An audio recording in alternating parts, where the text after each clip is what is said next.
Falar do Estado e o pensamento político educacional é falar da própria história da educação, né? Durante o período do Brasil Império, considerando as contribuições dadas à cultura e, consequentemente, à historiografia do século XIX, né? Como sendo de grande importância para, digamos assim, a fundamentação educacional do processo histórico brasileiro, né? Nesse ponto, podemos falar em cultura, que a cultura também teve seus avanços, teve suas contribuições, mas também acarretaram algumas crises que os autores vão chamar de ingestão. E daí o que nós podemos chamar de impedimento de surgimento, né, de novas ideias, o surgimento de criatividade para o século XIX. Essa criatividade cultural que realmente foi impedida devido às crises culturais que aconteceram.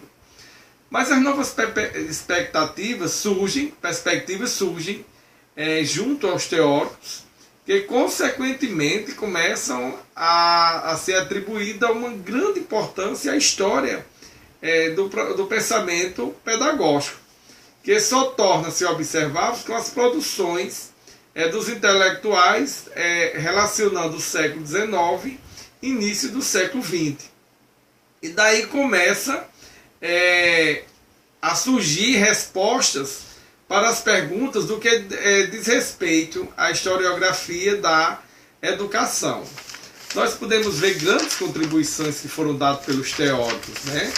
E essas contribuições estavam assim voltadas para a avaliação da memória nacional, ou seja, sobre a produção do pensamento brasileiro, e nós teremos pesquisadores que vão contribuir para a formação desse pensamento, como historiadores, sociólogos, antropólogos, pedagogos, considerando uma abrangência distinta que estava sendo dada essa contribuição dos intelectuais durante o Brasil Império.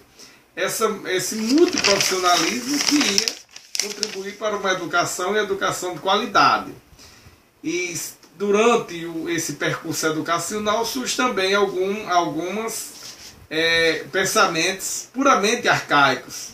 Por exemplo, negar o reconhecimento do ser professor. Nós, trazendo para a nossa realidade, a gente vê essa crise de negar a identidade enquanto profissional, ou se envergonhar pelo ser profissional, né? E o mais grave também era fechar as escolas, o que muitos autores consideram a insuficiência do pensamento evolutivo na educação. E esse mesmo pensamento, a insuficiência do pensamento evolutivo, nós já podemos ver no século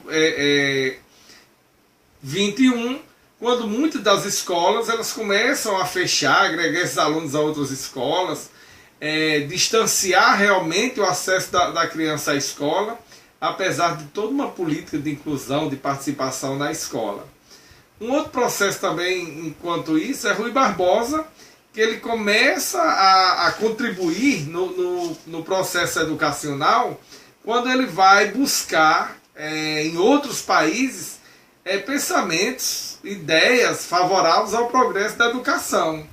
E hoje, nos nossos dias, no século XXI, nós sabemos que ainda buscamos ideias relacionadas a outros países para implementar realmente na educação brasileira, mas não ter essa preocupação de acompanhar os seus rendimentos e o seu progresso diante da educação brasileira, né? Então, por isso que essas contribuições vai acontecendo justamente esse desajuste entre um pensamento hoje do século XXI com relação ao século XIX, ao século XX, né? Se compararmos, a gente vai ver. Mudaram as ideias, mudaram os pensamentos, mudaram os autores, mas que muitas vezes ele está relacionado com a nossa realidade.